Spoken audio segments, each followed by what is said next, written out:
Water जो है वो वेपर के फॉर्म में एटमॉस्फेयर में चलता है। इस प्रोसेस को हम लोग बोलते हैं बेटा क्या? ट्रांसपीरेशन। जितना भी अमाउंट वाटर वेपर हमारे एटमॉस्फेयर में प्रेजेंट है उसी को हम लोग ह्यूमिडिटी बुलाया करते हैं। हमेशा याद रखना, हर बार हमारा बेसिक सेटअप यही रहेगा कि एक यूनिट वॉल्यूम में 50 ग्राम वाटर वेपर है, मैक्सिमम कैपेसिटी 100 ग्राम थी और टेम्परेचर कितना था बेटा? 15 डिग्री सेल्सियस। क्या हम ये बोल सकते हैं कि अब भाई साहब इसमें और मॉइस्चर आने की संभावनाएं कम हो जाएंगी? सिर्फ बड़ा बादल है तो क्यूमुलस कहला ही रहा है। ये जब भी बादल ऊपर की दिशा में जाता है बेटा, अपने आप ही छोटे छोटे टुकड़ों में टूट जाता है। ये होता है। Hello everyone and welcome to PW only IAS. एक बार फिर से आप सभी का स्वागत है। आज हम लोग फिर से एक नए चैप्टर की शुरुआत करने जा रहे हैं ज्योग्राफी में, जो कि अपने आप में आपके मौसम को देखने के बाद बारिश हो रही है, नहीं हो रही है, होने वाली है, कौन से बादल हैं, प्रेसिपिटेशन क्या होता है, बारिश क्यों होती है, इन सभी सवालों के जवाब आपको आज के इस लेक्चर में मिल जाएगा। बस थोड़े मोटे छोटे मोटे से कॉन्सेप्ट हमें समझने होंगे and definitely we can identify all these things. तो आज का हमारा चैप्टर जो है वो बड़ा ही मजेदार सा है। इसको अगर हम लोग लिखने की कोशिश करें तो we can write water in the atmosphere. Water in the atmosphere. अरे भाई, वातावरण में हमने बोला था ना, atmosphere is a blanket of air. Air में क्या होता है? सॉलिड, लिक्विड और गैस। और लिक्विड वाले कंपोनेंट पर हमने बात किया था कि नहीं, कि भाई वाटर वेपर होते हैं या फिर वाटर ड्रॉपलेट्स होते हैं। गैसियस फॉर्म में बात किया था वाटर वेपर या ड्रॉपलेट्स के लिए। दोनों ही सिचुएशन में हम लोग बोलते हैं कि वाटर एक्चुअल में देखा जाए तो कहां पर है। तो एटमॉस्फेयर में वाटर आता कहां से है, इसको समझने के लिए हमें समझना पड़ेगा बेटा हाइड्रोलॉजिकल साइकिल को। हाइड्रोलॉजिकल साइकिल के एक बार अगर हम इसको समझ गए तो हमें समझ में आ जाएगा कि एटमॉस्फेयर में असल में देखा जाए तो पूरा का पूरा ये वाटर आता कहां से है, कैसे ये सर्कुलेट होता है। और उसके बाद हम लोग आज एक बहुत ही इंपॉर्टेंट कॉन्सेप्ट को समझेंगे जिसको हम लोग बोलते हैं ह्यूमिडिटी। हाँ, इस ह्यूमिडिटी का बहुत बड़ा रोल है, बहुत बड़ा रोल है। मैं बोलता हूं this is very very important for the examination purpose. और इसके साथ साथ फिर हम लोग ह्यूमिडिटी के साथ साथ हम लोग समझेंगे कंडेंसेशन को। Condensation is all about cloud formation. हालांकि इसके बारे में हम लोग और भी कई बार बात कर चुके हैं, बट आज थोड़ा सा और डिटेल में मैं आपको बताऊंगा। और इसी के साथ साथ हम लोग समझेंगे प्रेसिपिटेशन को। तो चलिए फिर बिना देरी किए हुए हम लोग जरा स्टार्ट करते हैं अपने इस चैप्टर को, जिसके अंदर हम लोग पढ़ रहे हैं वाटर इन द एटमॉस्फेयर। आगे बढ़ने से पहले आपको बस वही दो हमारी प्यारी सी इंफॉर्मेशन छोटी छोटी सी, कि सबसे पहला कि आपको इस पूरे पीडीएफ को अगर डाउनलोड करना है तो नीचे डिस्क्रिप्शन में कमेंट सेक्शन में आप जाओगे तो वहां पर लिंक दिया हुआ है। आप उसको क्लिक करके फ्री एनसीईआरटी नाम से बैच को ज्वाइन करके आप ये पीडीएफ डाउनलोड कर सकते हो। पॉइंट नंबर 2 इस कि आप सभी के लिए हम लोगों ने बड़े प्यार से एक प्रारंभ बैच डिजाइन किया है। और वो प्रारंभ बैच जो है ना, वो आपको उसी जगह एक और लिंक मिल जाएगा नीचे डिस्क्रिप्शन में। वहां से जाके भी आप वो 3 साल का कॉलेज के साथ साथ यूपीएससी प्रिपरेशन करने का एक वन स्टॉप सॉल्यूशन डिजाइन किया। उसके बारे में फर्दर इन्फॉर्मेशन के लिए नीचे जा सकते हो। आपको पता है कि अगर आपको मुझसे बातचीत करनी है या कुछ भी प्रॉब्लम डाउट आते हैं तो आप मुझे यहाँ पर अप्रोच कर सकते हो। Let's start the session. सबसे पहले हम लोग बात करते हैं क्या वाटर इन द एटमॉस्फेयर के अंदर में। हम लोग सबसे पहले यही डिस्कस कर लेते हैं कि आखिरकार वाटर वेपर के लिए हम लोगों ने क्या पढ़ा था अभी तक। देखो, अगर तुमको याद हो तो हमने बोला था कि एयर के अंदर, हमने बोला था एटमॉस्फेयर क्या है बेटा? एटमॉस्फेयर एक ब्लैंकेट ऑफ एयर है। याद है ना वो चीज? इनवेलप ऑफ एयर बोला था हम लोगों ने। चलो वही लिख देता हूं, envelope of air surrounding the earth due to gravitational force is known as atmosphere. हमने ये बात लिखी थी। और इसी में एयर को समझते टाइम हम लोगों ने इसको 3 कंपोनेंट्स में डिवाइड किया था। हमने बोला था गैसियस हो सकता है, या फिर सॉलिड पार्टिकल्स हो सकते हैं, या फिर लिक्विड पार्टिकल्स भी हो सकते हैं। और याद हो अगर तुमको तो मजेदार बात हो जाएगी, बड़ा ही मजेदार चीज आपको यहां पर समझ में आ जाएगा। क्योंकि हम लोगों ने बात किया था गैसियस जो होते हैं वो होते हैं बेटा कांस्टेंट और वेरिएबल। याद है क्या? और याद करना कि इसी वेरिएबल में हम लोगों ने एक कंपोनेंट वाटर वेपर भी पढ़ा था। और अगर तुमको ये भी याद आ गया तब तो भाई साहब सोने पे सुहागा, आपने चौके छक्के लगा दिए हैं। अगर आपको ये याद आ जाए कि सर इसका कॉन्सेंट्रेशन जो है ना वो वेरी करता था 0.02% से लेकर 4% के आधार पर। हमने बोला था 0.02% कहां पर मिलेगा? हमने बोला भैया डिजर्ट एरिया में चले जाओ, वहां पर तुमको मिल सकता है। और अगर तुम सी साइड आ जाते हो, सी साइड आ जाते हो तो तुमको क्या मिलता है? 4% के आसपास मिलता है। क्या ये बात तुमको याद है भाई? अगर याद है बेटा ना तो नीचे कमेंट सेक्शन में मुझे बताना जरूर से कि सर हमें याद था, हमें मुझे बड़ी खुशी मिलेगी, बड़ी खुशी मिलेगी कि अरे भाई जो मैं पढ़ा रहा हूं वो आप लोग को बहुत अच्छे तरीके से याद आता जा रहा है। अगर इतनी बात बेटा तुमको याद है तो let's move ahead and clear our first concept which is hydrological cycle. सबसे पहले हम लोग बात किसकी करेंगे? हाइड्रोलॉजिकल साइकिल की बात करते हैं। अब हाइड्रोलॉजिकल साइकिल को समझने के लिए बेटा जरा मैं तुम्हारे सामने एक बेसिक डायग्राम बिल्ड करना चाहता हूं। यहां पर जरा ध्यान से देखना। हमारे लिए ये एक रिवर, प्लेट्यू,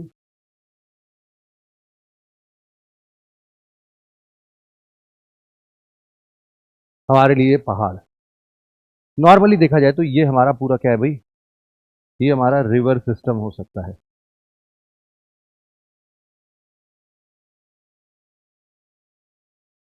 अब हम देखते हैं कि आखिरकार एटमॉस्फेयर में वाटर कहां से आता है। वाटर कहां से आता है? सबसे पहले तो बेटा तुमको यही पता होना चाहिए कि भाई साहब देखो, खोपड़िया पे कौन चमकता है दिन में? सूरज। तो सूरज की जब भी इंसोलेशन या फिर इनकमिंग सोलर रेडिएशन ऐसे वाटर सरफेसेस पर पड़ेगी जहां पर भी पानी है, तो सबसे पहले तुमको एक एक इवेंट होता हुआ दिखाई देगा कि सर यहां से जो वाटर है ना वो ऊपर के दिशा में गैसियस स्टेट में पानी गर्म होके वेपर बन जाएगा। इस प्रोसेस को हम लोग क्या बोलते हैं बेटा? इवापोरेशन बोलते हैं। पढ़ा होगा ना तुमने इवापोरेशन। इवापोरेशन मतलब क्या? कि पानी जो है, वाटर जो है वो वेपर में कन्वर्ट हो गया। इसी को क्या बोलते हैं हम लोग? इवापोरेशन बोलते हैं भाई साहब, इवापोरेशन बोलते हैं। अब जरा यहां पर एक और चीज समझना। कई बार तुमने देखा होगा कि जो हमारे नॉर्मली पेड़ पौधे हैं,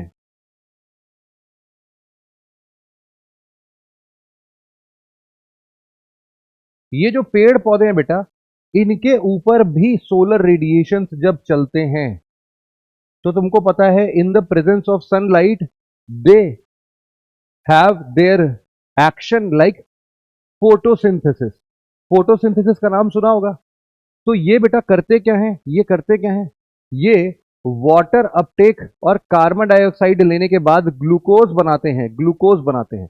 और कई बार ये क्या करते हैं? वाटर वेपर को ये ट्रांसपायर भी करते हैं। इसको क्या बोलते हैं हम लोग? एक प्रोसेस है जिसको हम लोग बोलते हैं बेटा क्या? ट्रांसपीरेशन।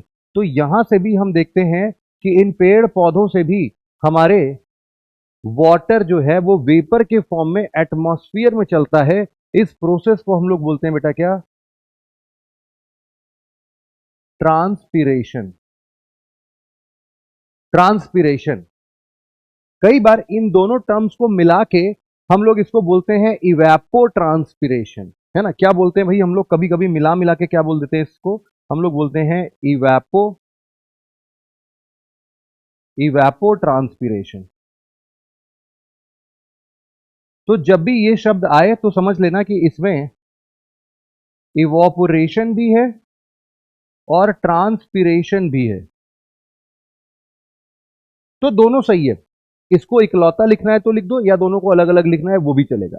ये दो चीजों से तो हमें समझ में आ रहा है कि भाई एटमॉस्फेयर में हमारे पास में ये सारी चीजें होती जा रही हैं, होती जा रही है। अब जरा नेक्स्ट चीज हम लोग देखते हैं। यहां पर अगला जो हम पार्ट देखते हैं कि देखो भाई, जब भी ये वाटर वेपर, जब भी ये वाटर वेपर ऊपर की दिशा में ऊपर जाते जाते हम लोग क्या बोलते हैं कि ये ना, ये वाटर जो है, ये वाटर जो वेपर के फॉर्म में था अब ये ड्रॉपलेट्स के फॉर्म में आ गया है। क्या भाई? ड्रॉपलेट्स के फॉर्म में आ गया है। ड्रॉपलेट्स के फॉर्म में आते ही क्या बन जाएगा? हमने बोला भैया इसका बन जाएगा बादल। ये घने बादल बनने लगे भाई साहब। कैसे बने घने बादल बेटा? इवोपोरेशन और ट्रांसपिरेशन की वजह से, और साथ ही साथ धूप से जो सरफेस गर्म हुआ था इस टेरेस्ट्रियल रेडिएशन के कारण इनके एटमॉस्फेरिक वाटर वेपर भी गर्म हुए और ये सब ऊपर उठने लगे, है ना। तो ये सब ऊपर उठते उठते हम बोल रहे हैं कि जितने भी यहां पर वाटर वेपर हैं ये सब ऊपर उठ रहे थे, ये सब ऊपर उठ रहे थे। और ऊपर आके बेटा ये जो पूरा प्रोसेस है, इस प्रोसेस को हम लोग क्या बोलते हैं? इसको हम लोग बोलते हैं बेटा कंडेंसेशन। कंडेंसेशन, कंडेंसेशन का जिक्र मैंने पहले भी किया है। कंडेंसेशन मतलब कि यही वेपर जब ऊपर बादल बन के वाटर ड्रॉपलेट्स में बदल जाते हैं तो इसी चीज को हम लोग क्या बोलते हैं? कंडेंसेशन। अब आज यहां पर तुमको मैं एक और चीज बताता हूं। याद है तुमको कि मैंने तुमको एक टर्म बताया था जिसको हम लोगों ने बोला था hygroscopic nuclei. Hygroscopic, hygroscopic scopic nuclei.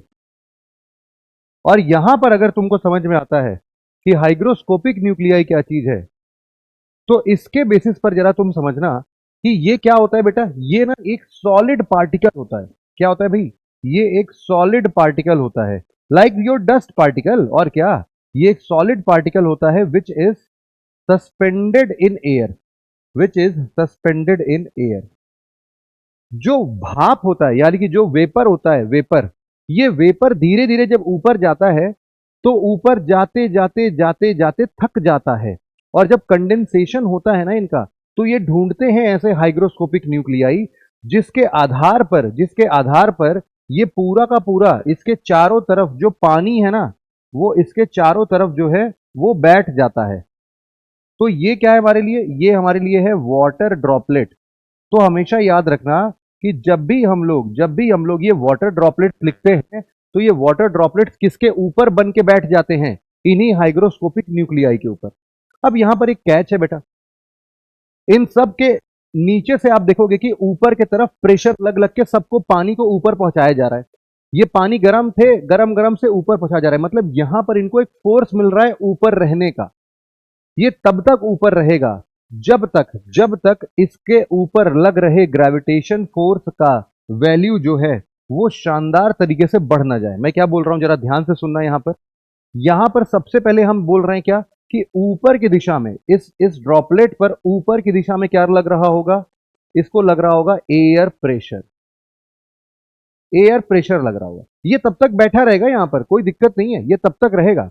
लेकिन धीरे धीरे क्या हो रहा है, लगातार पानी आते आते बेटा क्या हो रहा है, इसका जो साइज है वो धीरे धीरे क्या हो रहा है, बढ़ते जा रहा है। इसके ऊपर बोझ बढ़ते जा रहा है, इसका पानी का ड्रॉपलेट और बड़ा होते जा रहा है, और बड़ा होते जा रहा है। और एक टाइम ऐसा आएगा कि जब बहुत बड़ा ड्रॉपलेट तुम्हारे लिए जब ये यहां पर गिर जाएगा, या फिर यहां पर जब तुम्हारा बहुत बड़ा ड्रॉपलेट बन जाएगा बेटा, तो इस पर लगने लगेगा इसके ऑपोजिट डायरेक्शन में ग्रेविटी। वो तो पहले से ही लग रहा था, लेकिन अब जो ग्रेविटी लग रहा है, अब वो इस एयर प्रेशर को ओवरकम कर लेगा। मतलब हमने बोला कि अगर एक ऐसा केस बन जाए कि जब ग्रेविटी की वैल्यू या फिर ग्रेविटेशनल फोर्स की वैल्यू ज्यादा हो जाए किससे? एयर प्रेशर से। एयर प्रेशर से, तो इस सिचुएशन में तुम क्या बोलोगे कि भैया ये तो नीचे चला जाएगा, ये ड्रॉपलेट क्या होगा, ये तो नीचे गिर जाएगा। और भाई साहब जब ये नीचे गिरता है बेटा, तो इसी नीचे गिरने को ही हम क्या बोलते हैं? हम क्या बोलते हैं? रेन बोलते हैं। इसी को तो हम क्या बोलते हैं? रेन बोलते हैं अपने जनरल भाषा में। लेकिन हमेशा याद रखना कि जब भी ये हम लोग ज्योग्राफी की लैंग्वेज पढ़ते हैं तो इसी को हम लोग क्या बोलते हैं बेटा? इसको हम लोग बोलते हैं प्रेसिपिटेशन। प्रेसिपिटेशन क्या बोलते हैं भाई? प्रेसिपिटेशन बोलते हैं, प्रेसिपिटेशन बोलते हैं। ये बात भी तुम्हारे मन में क्लियर हो गई क्या? ये बात हो गई क्या? अगर हो गई है बेटा तो जरा आगे समझते हैं। मतलब मैंने क्या बोला कि जब भी ये कंडीशन बनेगा तो इसका रिजल्ट क्या होगा? इसका रिजल्ट होगा बेटा प्रेसिपिटेशन। इसका रिजल्ट क्या होगा भाई? प्रेसिपिटेशन। और इसी को हम लोग क्या बोलेंगे? रेनफॉल बोलेंगे भाई। इसी को क्या बोलेंगे? रेनफॉल बोलेंगे। आई होप कि तुमको ये वाली बात तो समझ में आ रही है ना। आई होप कि ये सब चीजें बिल्कुल सही हैं। अब नेक्स्ट एक और स्टेज है बस तुम्हारे पास में, जिसमें कि क्या होता है, कई बार ऐसा देखा जाता है कि यहां पर बर्फ होते हैं, यहां पर बर्फ होते हैं, यहां पर बर्फ होते हैं। ये सब टॉप मोस्ट लेयर्स पर तुम्हें क्या मिल रहे होंगे? तुम्हें मिलते हैं बर्फ, बर्फ मिलते हैं भाई। और बर्फ जब भी मिलते हैं तो कई बार ऐसा भी होता है कि इन बर्फ पर जब धूप की किरणें पड़ती हैं, जब इन बर्फ पर धूप की किरणें पड़ती हैं,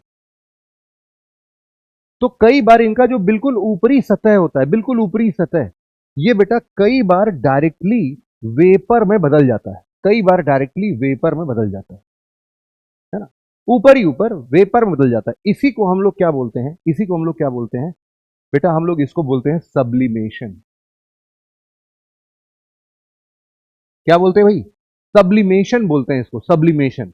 तो सब्लिमेशन का मतलब क्या है, अगर कोई तुमसे पूछता है कि बेटा सब्लिमेशन का मतलब बता दो, हम बोलते हैं जब भी एक सॉलिड से गैसियस स्टेट पर कोई भी ऑब्जेक्ट डायरेक्टली कन्वर्ट हो जाए without converting it into liquid, तो हम लोग उसी को क्या बोलते हैं? सब्लिमेशन। ये ना के बराबर होता है लेकिन होता है। तो एटमॉस्फेयर में अगर मुझसे कोई पूछेगा कि सर जरा बताइए कि क्या क्या प्रोसेस से हमारे यहां पर वाटर जो है प्रेजेंट होता है, अब देखो, ये क्या तुम्हें पूरा साइकिल दिख रहा है? धूप पड़ी, इवापोरेशन हुआ, बादल बने, ट्रांसपिरेशन हुआ, बादल बने, बादल से वापस पानी नीचे बह के आया, और फिर से यहां पर ये सब चलने लगा। अब यहां पर देखो, कई बार ऐसा भी होता है, कई बार ऐसा भी होता है बेटा कि तुम्हारे लिए यहां पर ट्रांसपिरेशन, इवापोरेशन, इवापोरेशन जो है वो कई सारी जगहों से होता है। प्लांट्स के पास में भी हो सकता है, यहां पर कहीं पानी इकट्ठा हो गया, कोई छत पर पानी इकट्ठा हो गया, सब जगह से इवापोरेशन हो रहा है। और यहां पर कई बार ऐसा भी होता है कि ये सारा पानी जो है ग्राउंड वाटर में भी आके इकट्ठा होने लगता है। This is the underground water. और कई बार यही अंडरग्राउंड वाटर बेटा नदियों से भी मिल जाता है, नदियों से भी मिल जाता है। फिर ये वाला पानी भी क्या होता है? इवोपरेट होता है। तो इसको हम लोग क्या बोलते हैं? अंडरग्राउंड वाटर बोलते हैं, अंडरग्राउंड वाटर।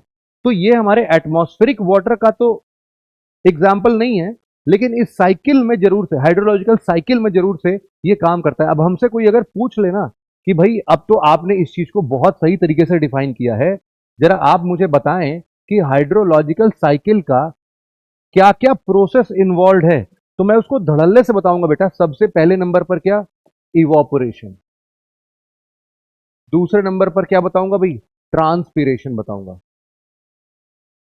तीसरे नंबर पर क्या बताऊंगा? कंडेंसेशन बताऊंगा। चलो एक चीज और लिख लेते हैं पहले, यहां पर एक चीज और लिख देते हैं, सब्लिमेशन भी लिख लेते हैं यहीं पर, सब्लिमेशन। फिर इन सब से जो भी वेपर बना उसको हम लोग क्या बोलेंगे? कंडेंसेशन होके क्लाउड बदल गया, कंडेंसेशन होके क्लाउड बदल गया। और अगेन हम लोग बोलते हैं इसका प्रेसिपिटेशन हो गया। तो बताओ, क्या ये बात क्लियर हो पाई? क्या ये बात क्लियर हो पाई कि ये 5 प्रोसेस में, ये जो हम लोग हाइड्रोलॉजिकल साइकिल बोल रहे हैं ना बेटा, इसी को कई बार जनरल भाषा में हम लोग वाटर साइकिल भी बोल देते हैं, वाटर साइकिल। हाइड्रो मतलब क्या? पानी। तो हाइड्रोलॉजिकल साइकिल बोलो या फिर वाटर साइकिल बोलो, यही पूरा प्रोसेस तुमको समझ में आना चाहिए। आई होप कि तुमको ये पूरा का पूरा प्रोसेस जो है ये समझ में आ गया है।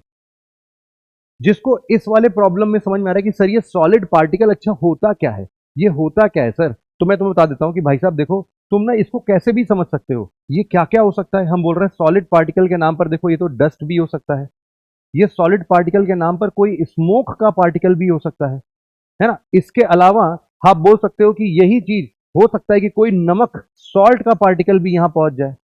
हो सकता है कि यहां पर कोई सॉलिड पार्टिकल के तौर पर सैंड का पार्टिकल, कुछ भी हो सकता है जो कि बहुत छोटा होता है जिसके ऊपर पानी आके बैठे। That's it.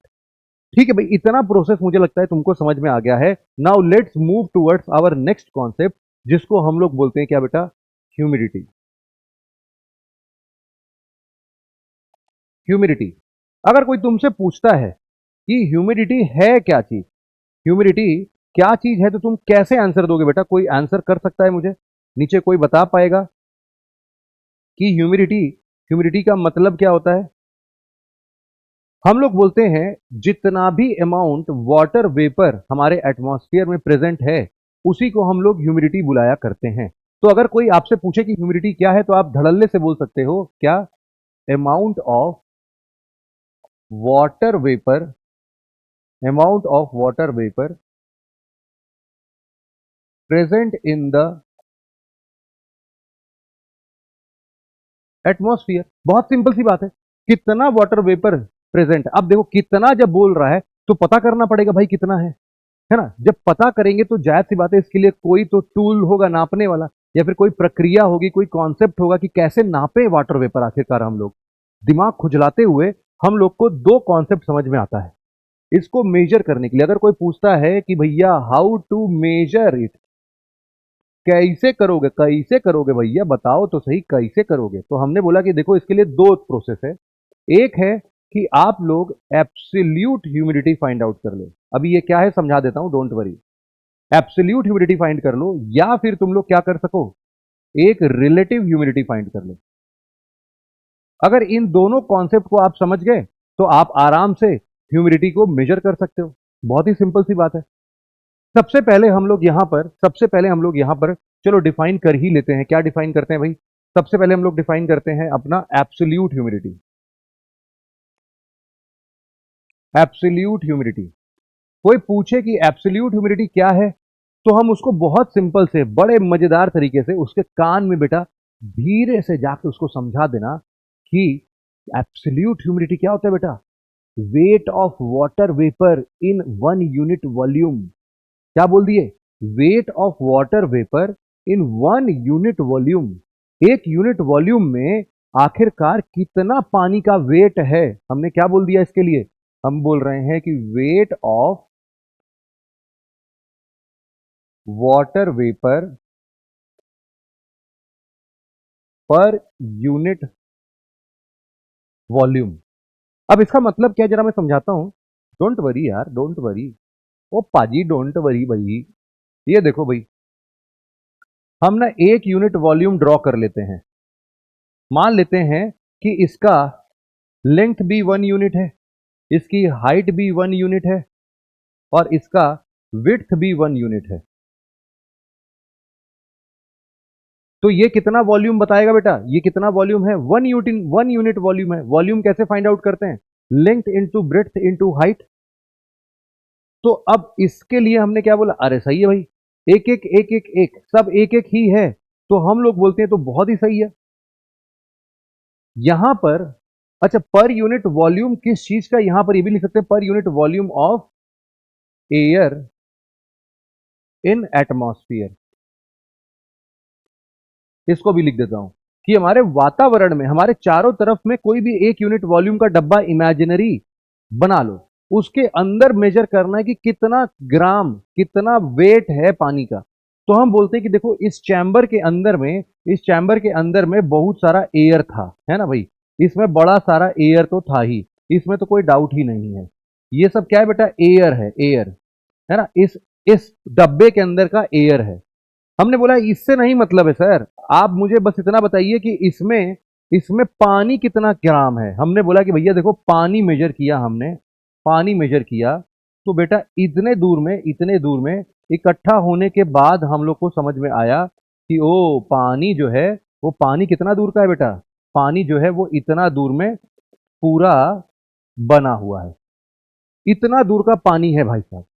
तो इस चैम्बर में अगर पानी की बात की जाए तो हमने इमेजिनेशन तौर पर अगर बोला कि मान लो कि वाटर जो है, वाटर वेपर जो है, वाटर वेपर का वेट कितना है, वाटर वेपर वेट कितना है, तो हमसे बताया गया कि सर कुल मिला जुला के देखा जाए तो 50 ग्राम है बस।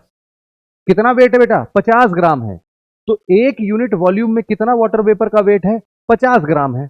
अगर हम बोलते हैं कि वाटर वेपर का वेट 50 ग्राम है, और हम अगर मान लेते हैं कि ये एक यूनिट ना सही, ये 1 मीटर था, ये 1 मीटर था, और ये भी 1 मीटर था, तो हम बोलेंगे कि एब्सोल्यूट ह्यूमिडिटी इस वातावरण का कितना हो गया है? 50 ग्राम पर मीटर क्यूब। बताओ भाई कितना आसान है एब्सोल्यूट ह्यूमिडिटी फाइंड आउट करना, कितना आसान है। 50 ग्राम पर मीटर क्यूब मतलब 1 मीटर क्यूब के अंदर में कितना वाटर का वेट था, वो ही क्या डिफाइन कर दिया हमने? Absolute humidity.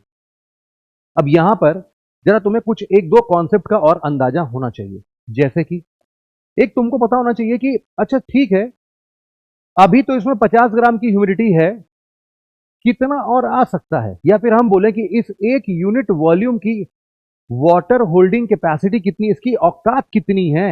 कि ये कितना वाटर वेपर स्टोर कर सकता है। औकात की बात हो रही है, इसको ललकारा जा रहा है कि बता बता तेरी औकात क्या है, कितना पानी स्टोर कर सकता है तू अपने इस एक वॉल्यूम में। तो ये भी चौड़ा हो जाएगा, अच्छा मुझसे पूछ रिया है, अभी बताता हूं।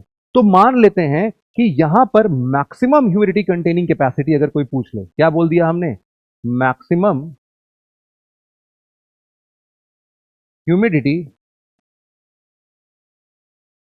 Containing capacity, maximum humidity containing capacity, या फिर बेटा इसी को क्या बोलते हैं हम लोग, इसी को क्या बोलते हैं हम लोग, मैक्सिमम मॉइस्चर कंटेंट। क्या बोलते हैं, मैक्सिमम मॉइस्चर कंटेंट, इसी को बुलाते हैं हम लोग एमएमसी, मैक्सिमम मॉइस्चर कंटेंट। अगर कोई पूछता है, इसको ललकारा गया, कितना है बे तेरा, बता कितना है, तो एकदम चौड़ा होकर उसने बोला कि अभी बताता हूं, पूरा पानी भर दिया भर दिया भर दिया। अब उसके बाद बेचारा पानी ले ही नहीं पा रहा है, वाटर वेपर उसके अंदर आ ही नहीं पा रहा है। तो मैक्सिमम कैपेसिटी मान लेते हैं, लेट सपोज एक एग्जांपल ले रहा हूं, लेट्स लेट्स एज्यूम दिस, हम ऐसा कोई फिक्स नहीं कर रहे हैं, हमने बस एज्यूम किया है कि मान लेते हैं कि जो इसका एमएमसी है वो 100 ग्राम पर मीटर क्यूब है।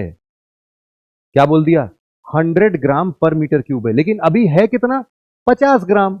लेकिन कितना हो सकता है इसके अंदर, हम बोल रहे हैं वाटर वेपर 100 ग्राम तक इसके अंदर आ सकता है सर। हाँ हाँ, कैपेसिटी अभी और है इसकी, हाँ बढ़ जाएगी इसकी कैपेसिटी, और पानी आएगा और अपने अंदर एब्जॉर्ब कर लेगा। हाँ अभी ये चौड़ा हो गया है सर। हाँ भाई, तो हमने बोला अच्छा ठीक है भाई। तो अगर यहीं से बेटा अगर मैं तुमको बताऊं, ये पूरा का पूरा एक लाइन, अब मैं तुम्हें बस और समझाऊंगा बेटा, एक लाइन बस और समझाऊंगा। इसके लिए हम लोग ये पूरा का पूरा कंडीशन तभी लिखते हैं, weight of water vapour per unit volume of air in atmosphere. यहां पर एक लाइन, एक शब्द और लिखता हूं, एट अ पर्टिकुलर टेम्परेचर।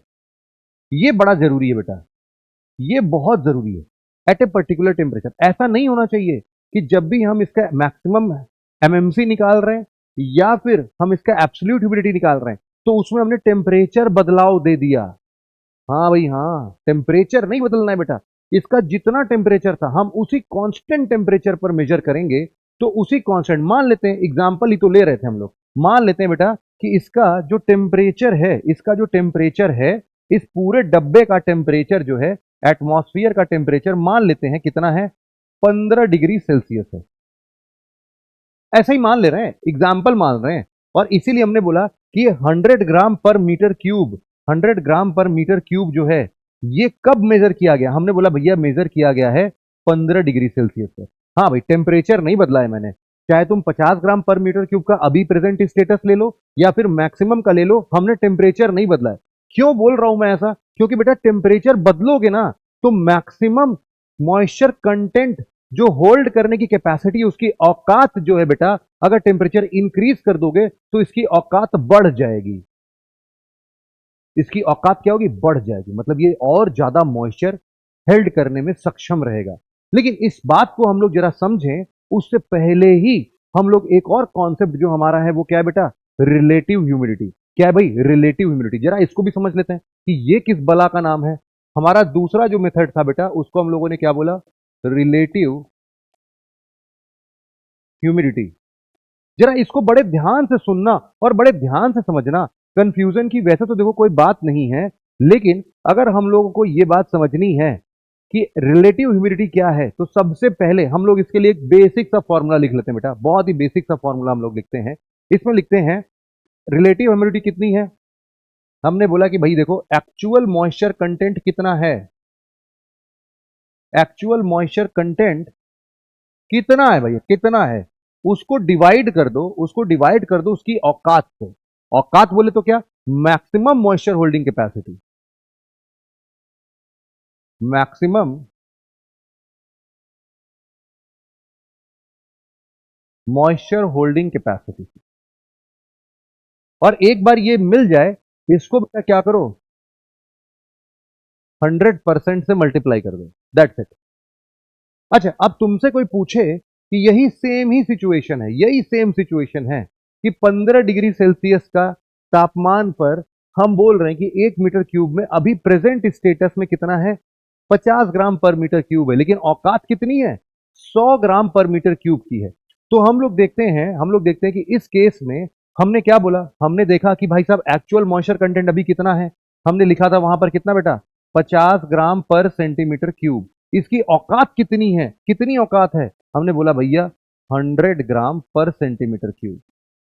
लेकिन यहां पर भी वही सेम चीज है, ये दोनों के दोनों जो है वो एट अ पर्टिकुलर टेम्परेचर ही होना चाहिए।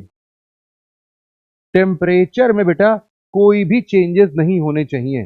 तो टेम्परेचर अगेन हम दोनों ही केसेस में कितना लिख रहे थे, 15 डिग्री सेल्सियस लिख रहे थे। तो हमने बोला ठीक है भाई, ये जो पूरा हिसाब किताब बन रहा है, ये जो पूरा हिसाब किताब बन रहा है, ये भाई साहब कितने पर बन रहा है, हमने बोला बड़ा सिंपल है, ये बन रहा है 15 डिग्री सेल्सियस पर, कोई चेंजेस नहीं है। तो अब हमसे कोई पूछे कि रिलेटिव ह्यूमिडिटी कितना आ गया, रिलेटिव ह्यूमिडिटी बेटा हमने कैलकुलेट किया तो कितना आ गया, 50%। रिलेटिव ह्यूमिडिटी कितना आ गया, 50%। मतलब कि हम एक बात समझ सकते हैं कि जो रिलेटिव ह्यूमिडिटी होगी, it will always be expressed in percentage. क्या बोला हमने कि it will always be expressed in percentage. Percentage ये है ना 50%, रिलेटिव ह्यूमिडिटी 50%। और यहीं पर अगर हम पूछते हैं कि नहीं नहीं तुम बताओ एब्सोल्यूट ह्यूमिडिटी कितना है, तो हमने बोला 50 ग्राम पर मीटर क्यूब। अब तुमको यहां पर मैं कुछ बड़े ही बेहतरीन कॉन्सेप्ट से मैं तुम्हें थोड़ा सा रूबरू कराता हूं। यहां पर बेटा जरा ध्यान से सुनना, अब इन सभी चीजों को बहुत ध्यान से सुनना। अब यहां पर हमने बोला कि अब हम लगाते हैं थोड़ी बुद्धि। हमेशा याद रखना, हर बार हमारा बेसिक सेटअप यही रहेगा कि एक यूनिट वॉल्यूम में 50 ग्राम वाटर वेपर है, मैक्सिमम कैपेसिटी 100 ग्राम थी, और टेम्परेचर कितना था बेटा, 15 डिग्री सेल्सियस। अब मानते हैं, तुम्हारे लिए मैं एक एग्जाम्पल देता हूं। हम यहां पर एक दूसरा केस समझते हैं, एनदर केस। एनदर केस का मतलब क्या है, वही सेम जो हमारे पास एक डब्बा था बेटा, हमारे पास एक डब्बा था, कौन सा डब्बा भैया, 1 यूनिट वॉल्यूम का जो हमारे पास में डब्बा था,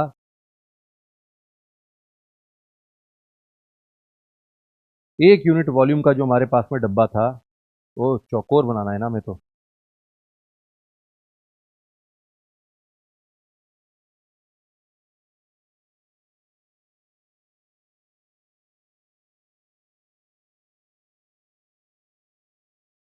मान लेते हैं कि ये जो डब्बा था हमारे पास में, इस डब्बे पर हमने क्या बोला था भाई, ये कितना है, 1 मीटर है हाइट, इसका विड्थ कितना है, 1 मीटर है, और इसकी डेप्थ कितनी है, हमने बोला ये भी 1 मीटर ही है, वही 1 यूनिट वॉल्यूम। और हमने क्या बोला था भाई कि इसमें एयर पहले से ही प्रेजेंट है,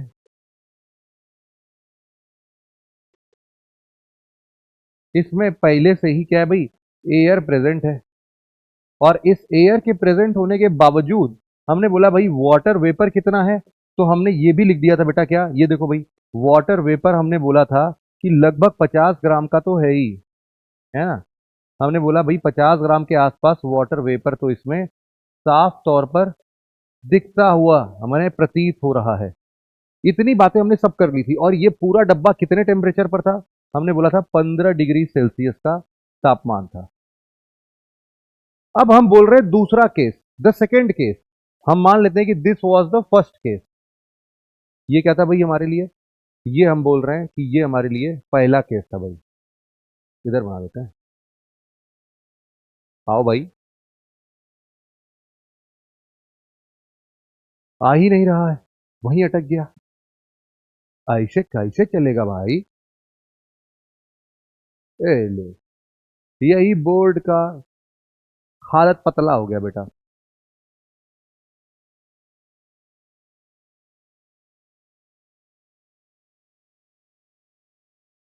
चलो चलो चलो, क्या कर रहे हो, झंडू छाप बोर्ड है क्या, एक डायग्राम हिलाया नहीं कि ये भैया जी अटक गए।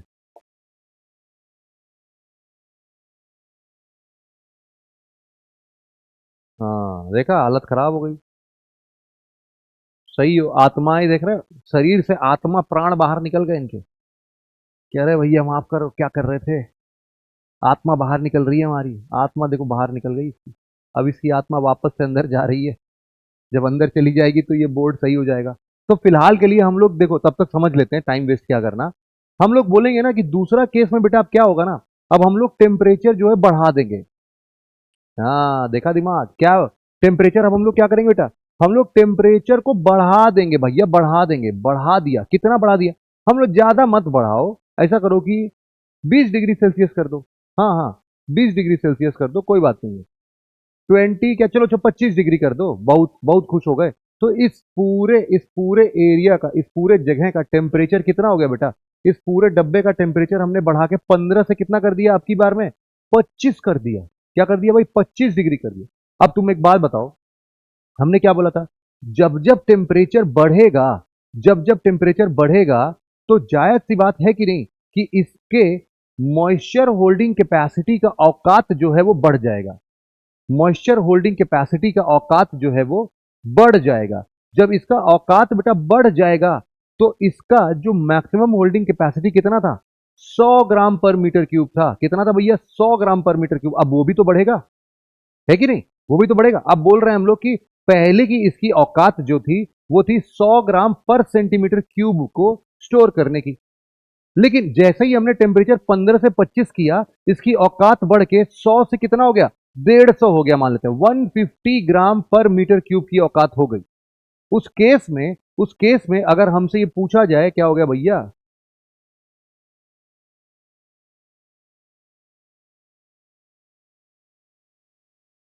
क्लोज ही करना पड़ेगा लग रहा है, बेचारा एकदम से हैरान परेशान होके गायब हो गया। हाँ भाई खुल जाओ, शर्मा कह रहे हो, आओ जल्दी से। ये देखो, शर्मा रहा था बेचारा, कहा कि अरे गलती हो गई, माफी सरकार, हमारा जो है, हमारी आत्मा बाहर निकल गई थी बस। हाँ भाई चलो इसको चला दो, डीजे वाले बाबू यही वाला चला दो। हाँ, तो हम लोग कहाँ पर थे भाई, हम लोग यहाँ पर देखते हैं कुछ बस उड़ा ना हो इसमें से, जितना पढ़ाया था उतना बता दे बस। हाँ चलो भैया वहां तक तो है। अब इसका प्राण और आत्मा निकल जा रहा है बेटा, अब इसको दोबारा नहीं बनाता हूं मैं, है ना। हम लोग सिर्फ इतना समझ लेते हैं कि ये जो 15 डिग्री सेल्सियस था बेटा, दूसरा केस हमने ले लिया, टेम्परेचर हमने क्या किया बेटा, बढ़ा दिया है। टेम्परेचर हमने क्या किया, बढ़ा दिया है, और बढ़ा के अब कितना कर दिया है, 25 डिग्री सेल्सियस कर दिया। अब इस सिचुएशन में अगर हमसे कोई पूछे अनदर केस में, तो अभी अभी अगर हमसे कोई पूछे कि एब्सोल्यूट ह्यूमिडिटी कितनी है, तो मैं बोलूंगा 50 ग्राम पर मीटर क्यूब है। लेकिन अब हमने क्या किया, दूसरे केस में हमने टेम्परेचर को, इसी चीज में टेम्परेचर बढ़ा के कितना कर दिया, 25 डिग्री सेल्सियस कर दिया। कहां से, फ्रॉम फ्रॉम 15 डिग्री सेल्सियस। इस केस में हमने बोला कि भैया जो हमारी मैक्सिमम मॉइस्चर कैपेसिटी थी, मैक्सिमम मॉइस्चर होल्डिंग कैपेसिटी थी, या फिर इसको MMHC लिख दो, मैक्सिमम मॉइस्चर होल्डिंग कैपेसिटी थी, वो बढ़ के कितनी हो गई अब, 150 ग्राम पर मीटर क्यूब की हो गई। तो इस केस में अगर हमसे कोई फिर से पूछ ले कि अच्छा अगर ऐसा है तो जरा रिलेटिव ह्यूमिडिटी बताना कितना है, हमने बोला ठीक है भाई, अभी कितना है एब्सोल्यूट ह्यूमिडिटी 50, और हमने बोला औकात कितनी है इसकी, 150 की, इनटू में क्या हो जाएगा, 100%। तो अब देखो रिलेटिव ह्यूमिडिटी कितनी हो गई इसकी, हम बोल रहे हैं इसकी रिलेटिव ह्यूमिडिटी हो गई 33% के आसपास। मतलब कि पहले जो है, पहले रिलेटिव ह्यूमिडिटी कितनी थी, 50%। रिलेटिव ह्यूमिडिटी क्या थी पहले, 50%, लेकिन अब कितनी हो गई, 33%। तो हम यहां पर क्या एक बात ये बोल सकते हैं, क्या हम एक बात ये बोल सकते हैं कि अगर बेटा तुम टेम्परेचर बढ़ाओगे, अगर तुम टेम्परेचर बढ़ाओगे, तो इसका मतलब है कि जो तुम्हारी रिलेटिव ह्यूमिडिटी है बेटा, वो क्या हो जाएगी, कम हो जाएगी। क्या हम ये बात बोल सकते हैं, एनसीईआरटी में बेटा सीधे यही लिख देता है, समझाता नहीं है, तो इसलिए समझ में नहीं आता है। तो मैंने तुमको समझा दिया, एग्जाम्पल दे के समझा दिया कि टेम्परेचर बढ़ने से रिलेटिव ह्यूमिडिटी घट जाती है। क्या ये बात क्लियर है, पहले केस में 50% थी, अब 33% बची है ना। ये बात क्लियर है कि नहीं क्लियर है भाई, ठीक है। अगर इतनी बात बेटा तुम्हारी क्लियर है, इतनी बात अगर क्लियर है, तो यहां पर हम लोग जरा एक और एग्जाम्पल ले लेते हैं, एक और एग्जाम्पल लेते हैं। हमने बोला ठीक है भाई, एक काम करते हैं, अब की बार टेम्परेचर घटा के देखते हैं, अनदर केस। हमने बोला कि एक और केस तुमको समझा देता हूं मैं, एनदर केस। हमने बोला इस केस में, अब वो डायग्राम नहीं बनाता हूं बेटा, अब वो डायग्राम नहीं बनाता हूं यहां पर।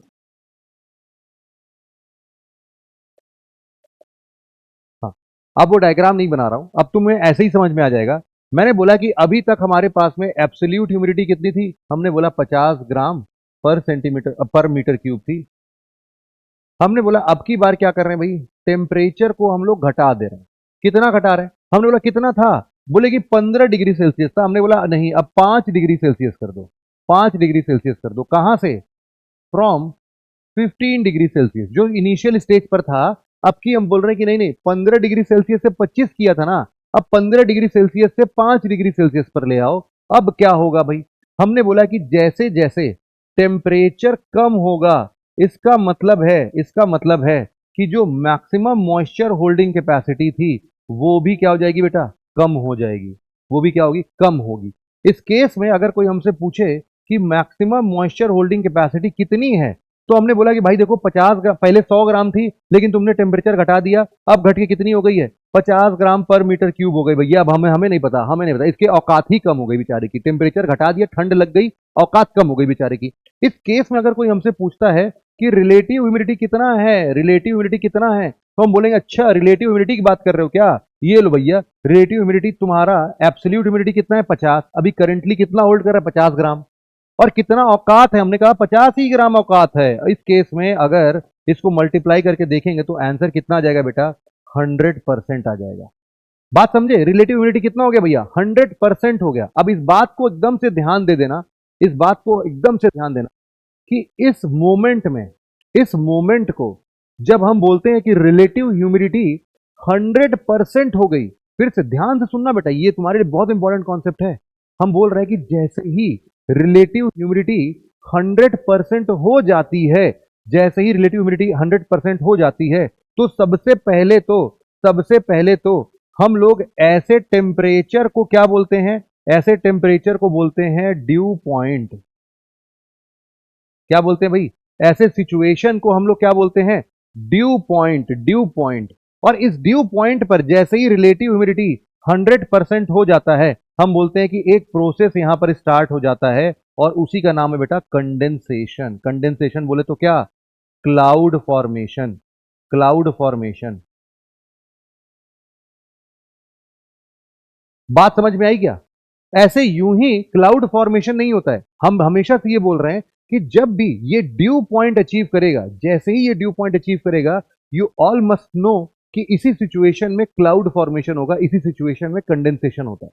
इतना ही तुमको समझना था। हमने 3 केसेस देखे। सबसे पहले केस में हमने बोला 50 ग्राम पर मीटर क्यूब था। एक बार हमने टेम्परेचर बढ़ाया तो इस एयर ब्लॉक का औकात जो है वो बढ़ गया। मतलब कि हम यहां पर ये भी लिख सकते हैं कि जैसे जैसे हम लोग टेम्परेचर बढ़ाएंगे, तो इसका मतलब होगा कि जो इसकी मैक्सिमम मॉइस्चर होल्डिंग कैपेसिटी होगी वो भी बढ़ जाएगी, वो भी बढ़ जाएगी। लेकिन जब भी हम लोग टेम्परेचर बढ़ाएंगे तो रिलेटिव ह्यूमिडिटी क्या होगी, कम होगी। और यहां पर ऑपोजिट तौर पर हम फिर से यही चीज यहां पर लिख सकते हैं कि अगर हम लोगों ने यहां पर टेम्परेचर को घटा दिया, आपकी बात, टेम्परेचर को घटा दिया, इसका मतलब है कि रिलेटिव ह्यूमिडिटी इंक्रीज कर गई। मतलब ओवरऑल हम ये बोल सकते हैं कि अगर कंडेंसेशन कराना है, बादल बनाना है, तो क्या करो, टेम्परेचर ठंडा कर दो। बात समझ में आई क्या, अगर बादल बनाना है तो टेम्परेचर ठंडा कर दो। और इनफैक्ट हमारा जो नॉर्मल लैप्स रेट हमने पढ़ा था कि एक बार ऊपर जाओगे तो टेम्परेचर कम होगा, कितना पढ़ा था हमने, हमने पढ़ा था कि भाई साहब देखो, जैसे जैसे तुम 1 किलोमीटर ऊपर जाओगे, तुम्हारा 6.4 डिग्री सेल्सियस का तापमान जो है वो कम हो जाएगा। तो ऊपर जाते टाइम जैसे जैसे टेम्परेचर कम होगा, कंडेंसेशन होना स्वाभाविक है। ये बात क्लियर हो पा रही है क्या, क्यों ऐसा है, क्योंकि सर जैसे जैसे टेम्परेचर कम होगा, डेफिनेटली इसकी मैक्सिमम मॉइस्चर होल्डिंग कैपेसिटी कम हो जाएगी, और इसके चलते ड्यू पॉइंट अचीव हो जाएगा। और ड्यू पॉइंट अचीव होगा तो कंडेंसेशन हो जाएगा सर, क्लाउड फॉर्मेशन बन जाएगा, दैट्स इट। इसी को हम लोग क्या बोल रहे हैं, क्लाउड फॉर्मेशन बोल रहे हैं। एंड आई थिंक ये अब आपके मन में ये पूरा का पूरा कॉन्सेप्ट ही क्लियर होगा।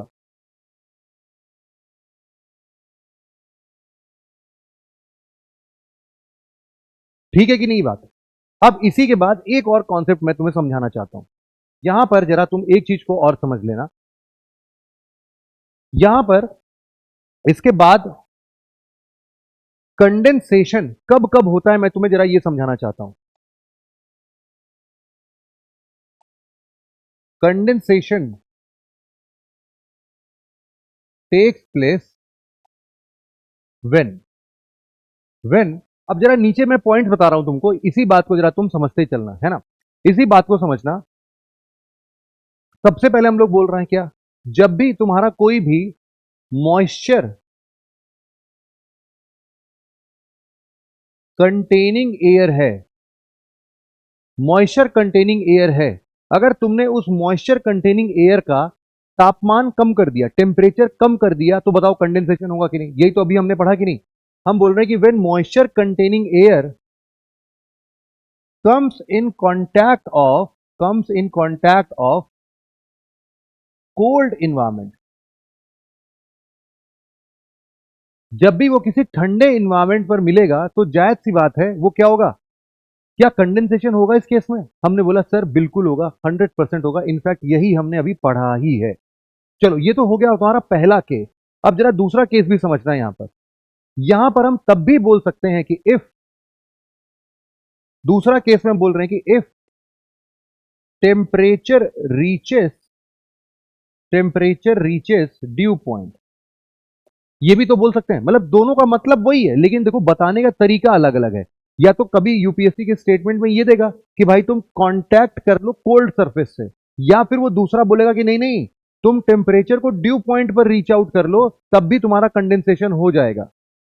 और हम बोल रहे हैं कि एक चीज बस तुम अब आप समझ लो कि बेसिकली हम बोलते हैं कि कंडेंसेशन कैसे इन्फ्लुएंस होता है। Condensation is influenced by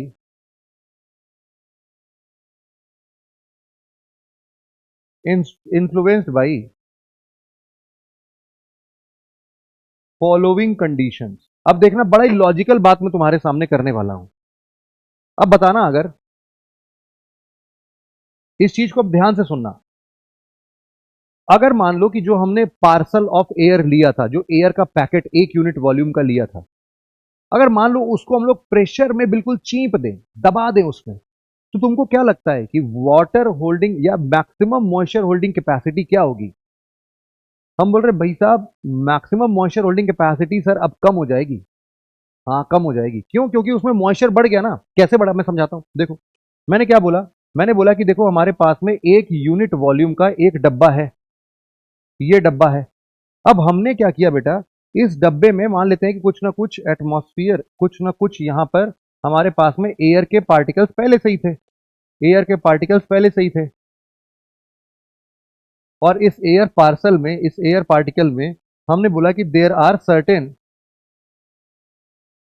water vapour as well. यहां पर हमने बोला कि there are certain water vapour as well, ये वाटर वेपर भी था। अब तुम बताओ कि अगर मैं बोलूं कि नहीं नहीं अब मैंने इस डिब्बे को क्या कर दिया, चीप दिया भाई, इसको क्या कर दें हम, इस डब्बे को मान लेते हैं कि हम छोटा बना दें, इस डब्बे को हम क्या कर दें, छोटा बना दें। छोटा कैसे, देखो जरा ऐसे, ये लो भाई, हमने अगर इसको छोटा करके आधा कर दिया, तो तुम बताओ कि अब जो है ये जो एयर पार्सल था, क्या ये एयर पार्सल इसी में ज्यादा कॉन्सेंट्रेटेड हो जाएगा, ज्यादा कॉन्सेंट्रेटेड हो जाएगा। तो अब तुम देख रहे हो क्या इसका मॉइस्चर कंटेंट, क्या हम बोल सकते हैं कि अरे सर इसका मॉइस्चर कंटेंट तो बहुत ज्यादा बढ़ गया, इसका मॉइस्चर कंटेंट तो बड़ा ज्यादा सर, ऐसे ऐसे ऐसे ऐसे आके पूरा भर गया है सर एक्चुअल में देखा जाए तो अगर मैं केस तुम्हें समझा दूं, मैं बोलूं कि ये वाला जो यहां पर जो हमारे पास में एब्सोल्यूट ह्यूमिडिटी था वो कितना था, हमने बोला 50 ग्राम पर मीटर क्यूब था। लेकिन अगर हमने वॉल्यूम को ही कम कर दिया, अगर हमने वॉल्यूम को ही कम करके आधा कर दिया, तो वॉल्यूम को अगर हमने क्या कर दिया भाई, इसमें टोटल अगर मैं इस चीज को ऐसे लिख दूं कि 50 ग्राम था 1 मीटर क्यूब में, लेकिन अब कितना हो गया बेटा, अब कितना हो गया, ये हमने मीटर क्यूब का आधा कर दिया। मान लो इसका, जैसे कि अगर ये लेंथ कितना था बेटा, 1 था, ये लेंथ 1 था, ये लेंथ 1 था, तो कितना आ गया था, 1 मीटर क्यूब। हमने कहा कि नहीं अब हम इसका वॉल्यूम आधा कर दे रहे हैं, हमने इसका वॉल्यूम आधा करके कितना कर दिया, 1/2 कर दिया। तो उस केस में तुम्हारा एब्सोल्यूट ह्यूमिडिटी जो है, एब्सोल्यूट ह्यूमिडिटी अब कितना है? क्या पानी का कंटेंट चेंज हुआ? वाटर वेपर का कंटेंट चेंज हुआ? नहीं, अभी भी कितना है? 50 ग्राम ही है, 50 ग्राम ही है। लेकिन कितने वॉल्यूम में है? हमने बोला कि सर वॉल्यूम जो है ना वो है 1/2 मीटर क्यूब में। अब मान लेते हैं, एग्जांपल दे रहा हूं, इस केस में अगर इसको सॉल्व करोगे बेटा, देखो तुम्हारा क्या आ रहा है, 100 ग्राम पर मीटर क्यूब। इसको सॉल्व करोगे, 2 ऊपर चला जाएगा, क्या बन गया? 100 ग्राम पर मीटर क्यूब। अरे ये क्या हो गया? मतलब कि अगर हमने वॉल्यूम कम कर दिया तो मेरी एब्सोल्यूट ह्यूमिडिटी बढ़ जाएगी क्या? भाई साहब बिल्कुल बढ़ जाएगी। और इस केस में क्या हम ये बोल सकते हैं, क्या हम ये बोल सकते हैं कि अब भाई साहब इसमें और मॉइस्चर आने की संभावनाएं कम हो जाएंगी?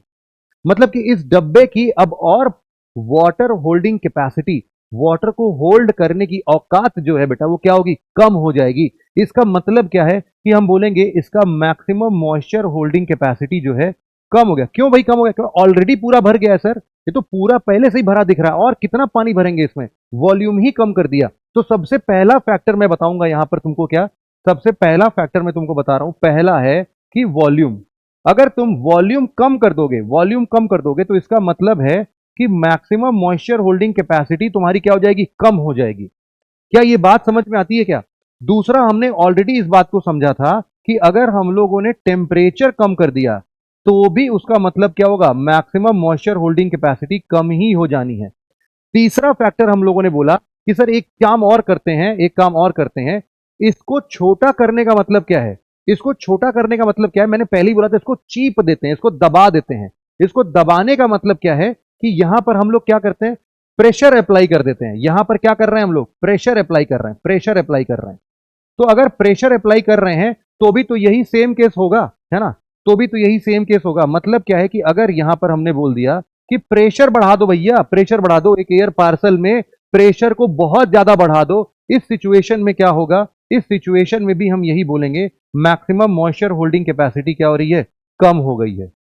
ये बात क्लियर है क्या कि हमने प्रेशर बढ़ाया ना? प्रेशर बढ़ाओगे तो क्या होगा बेटा? वॉल्यूम कम हो जाएगा। वही सेम चीज है, प्रेशर बढ़ाओगे तो वॉल्यूम कम हो जाएगा, मतलब मॉइस्चर होल्डिंग कैपेसिटी जो है वो तुम्हारी कम हो जाएगी। अच्छा एक चीज और देख लेते हैं, एक और फंडा है भाई साहब, एक और फंडा है।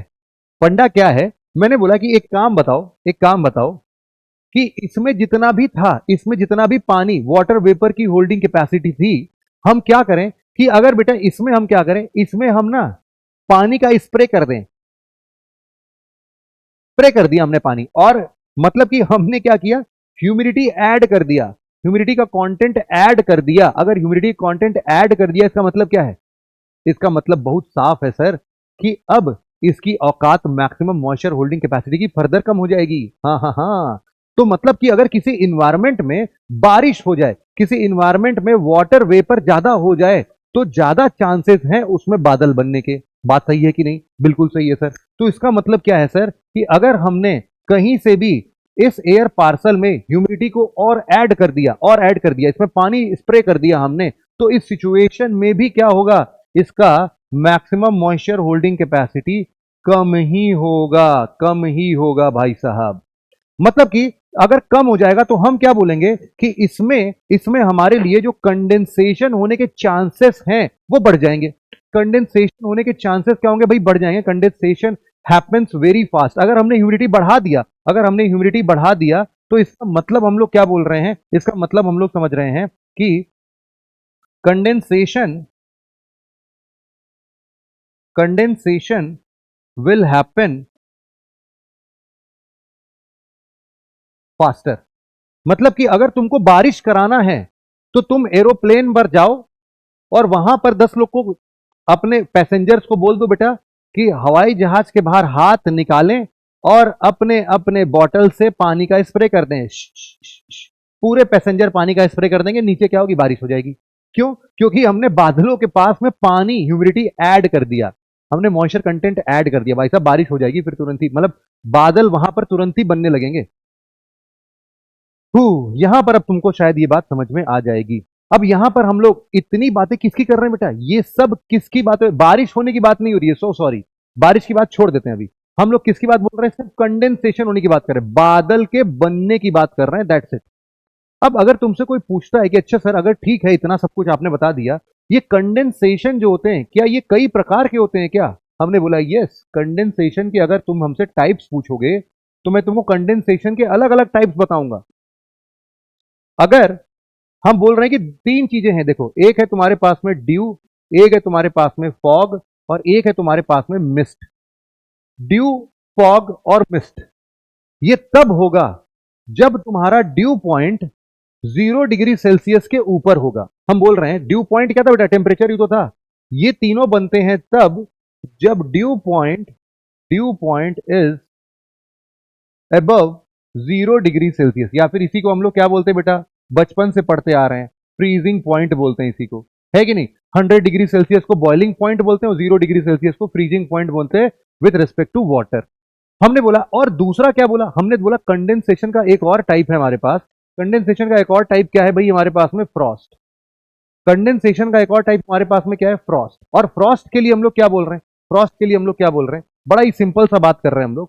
फ्रॉस्ट के लिए हम लोग ये बोल रहे हैं कि when due point is below freezing point, जब भी due point is below 0 degree Celsius, तो क्या बन जाएगा उस टाइम पर? फ्रॉस्ट बन जाएगा, फ्रॉस्ट। अब ये सब क्या होता है? ये सब क्या होता है, जरा मैं तुमको एक एक करके समझा देता हूं। सबसे पहला हम लोग समझते हैं क्या? ड्यू। ड्यू बहुत ही सिंपल सा है बेटा। देखो, ड्यू को अगर मैं तुमको दिखाने की कोशिश करूं, फटाफट से दिखा देता हूं तुमको। देखो, तुरंत के तुरंत, कितनी जल्दी से हम लोग देख लेते हैं ड्यू। ये देखो भाई, अरे ओस की बूंदे, ड्यू मतलब क्या बेटा? ओस की बूंदे। अरे माउंटेन ड्यू दिखाने लगा। ये क्या बेटा? तुम्हारा ड्यू है, ड्यू। तो आखिरकार एटमॉस्फेयर में पानी ही तो है, ये भी है कि नहीं बेटा? ये भी क्या है? एटमॉस्फेयर का पानी ही तो है। इसको हम लोग क्या बोल रहे हैं? ड्यू ही तो बोल रहे हैं। तो ड्यू का मतलब क्या है? ड्यू का मतलब क्या है?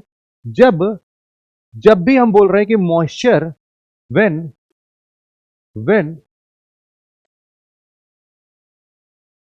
Moisture is deposited, when moisture is deposited as water droplets, तो हम इसको क्या बुला देते हैं भाई? इसको बुला देते हैं, अरे कहां पर, ओवर ओवर कोल्डर सरफेस। अरे ये तो बहुत ही आसान है यार। गर्मी का टाइम चल रहा है बेटा, ठंडा बोतल लेके आओ, फ्रिज का पानी बाहर जैसे ही रखोगे, ठंडा सरफेस मिलेगा एटमॉस्फेयर को, सारा का सारा पानी जो है वो यहां पर ड्रॉपलेट के तौर पर इस बोतल के ऊपर आ जाता है कि नहीं? देखा होगा ना, फ्रिज से पानी निकालते, वो ही क्या है बेटा? वही ड्यू है यार, और कुछ नहीं है, ड्यू है। बस, बहुत ही सिंपल है। इसी तरीके से अगर मैं तुमको क्या बताऊं, अगर मैं फ्रॉस्ट का मतलब दिखाऊं, फ्रॉस्ट का, फ्रॉस्ट, फ्रॉस्ट में क्या होगा? 0 डिग्री सेल्सियस से कम का तापमान। और यहां पर अगर मैं फ्रॉस्ट लिख देता हूं,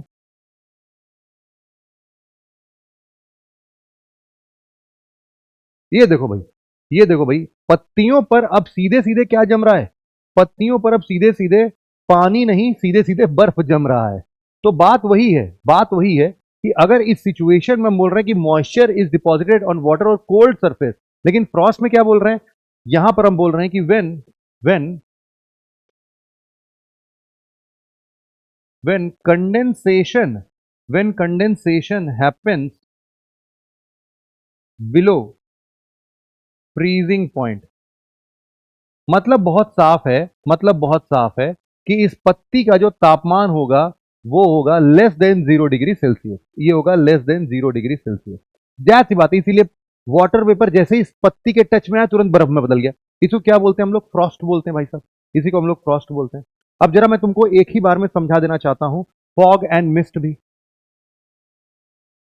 फॉग एंड मिस्ट भी। बेटा फॉग तो तुम लोगों ने देखा होगा, हम लोग बोलते क्या चल रहा है सर जी? फॉग चल रहा है। अरे वो वाला फॉग नहीं बेटा, ठंड में जो फॉग होता है, धुंध जिसको बोलते हो तुम लोग, है ना? वो तो पता ही है तुम लोग को, उसको क्या ही दिखाना, बट ठीक है।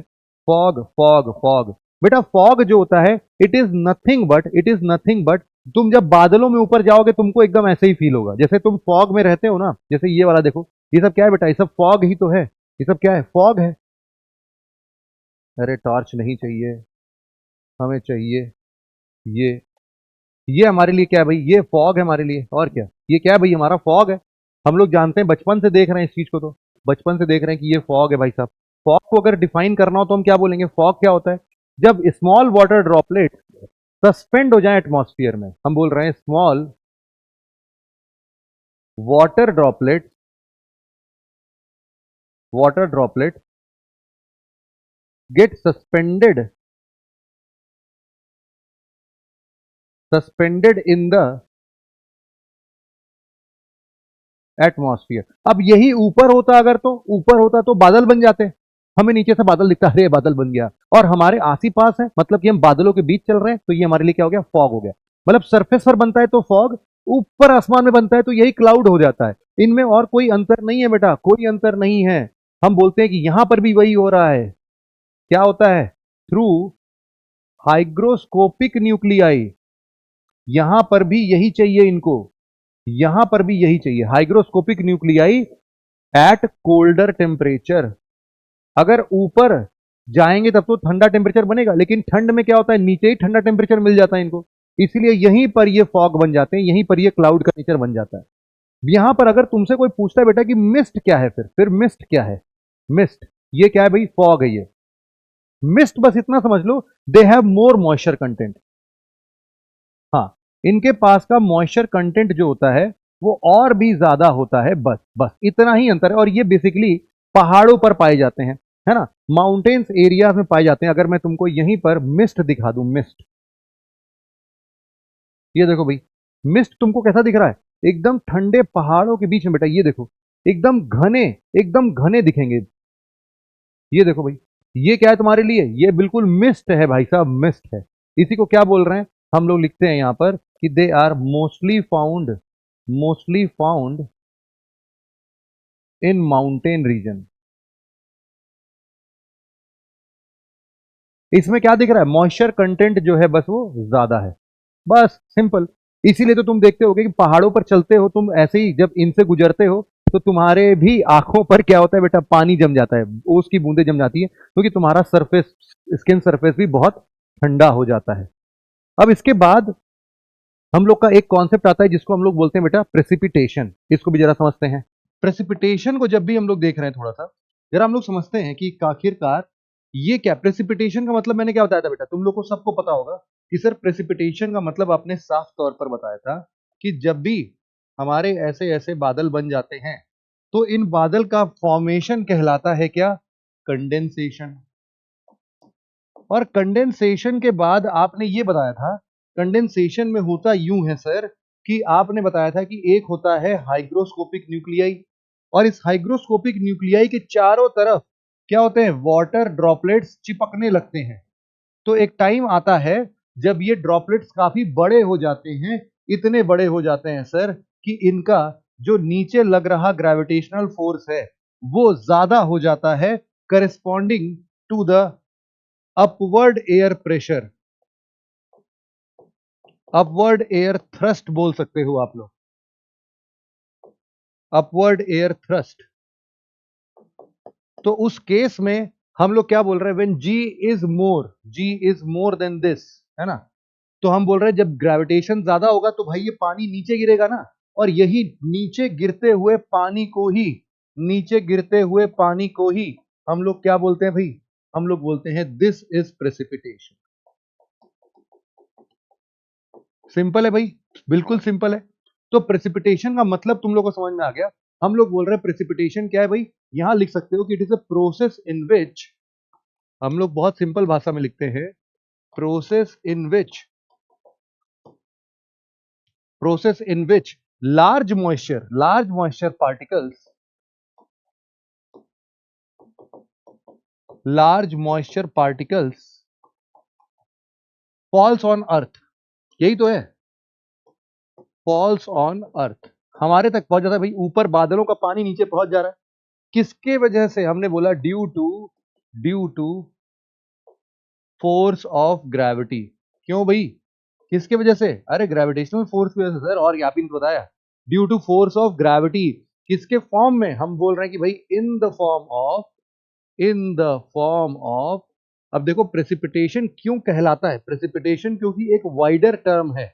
हम लोग हर बार प्रेसिपिटेशन का मतलब रेनफॉल ही नहीं समझ सकते, रेनफॉल तो उसका सिर्फ एक कंपोनेंट है, तो हम लोग यही लिखते हैं कि इन द फॉर्म ऑफ रेनफॉल। चलो भाई, रेनफॉल तो एक चीज हो गया, लेकिन इसके अलावा भी बड़ी सारी चीजें हो सकती हैं, जैसे कि स्नोफॉल,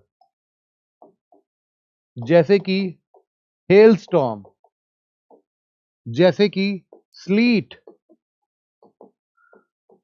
इन सबको प्रेसिपिटेशन बोलेंगे। प्रेसिपिटेशन क्या है, इसीलिए कॉम्बिनेशन वाला टर्म है, एक कंबाइंड टर्म है, इसीलिए हम लोग प्रेसिपिटेशन बोलते हैं रादर देन रेनफॉल। क्योंकि रेनफॉल का मतलब तो सिर्फ क्या होगा भाई साहब, सिर्फ और सिर्फ हम बोल रहे हैं कि तब कब होगा भाई, जब रेनफॉल हो रहा है। मतलब स्नोफॉल क्या है भाई, मतलब कि तुम्हारा हेल स्टॉर्म क्या है, मतलब तुम्हारा स्लीट क्या है, फिर तो अलग अलग चीज है। नहीं नहीं, सब प्रेसिपिटेशन।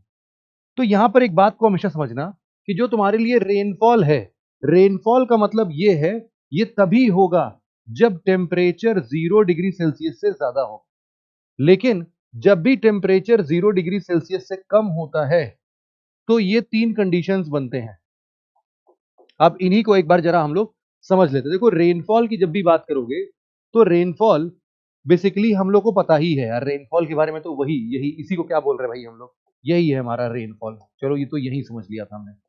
समझना है स्नोफॉल, हेलस्टॉर्म और स्लीट को। हम लोग जरा समझते हैं ये सब क्या है। स्नोफॉल हम समझते हैं सबसे पहले कि यहां पर स्नोफॉल का मतलब क्या है। स्नोफॉल क्या है, ये स्नोफॉल अरे कुछ खास नहीं है बेटा। देखो जब भी बादल बनेंगे ना,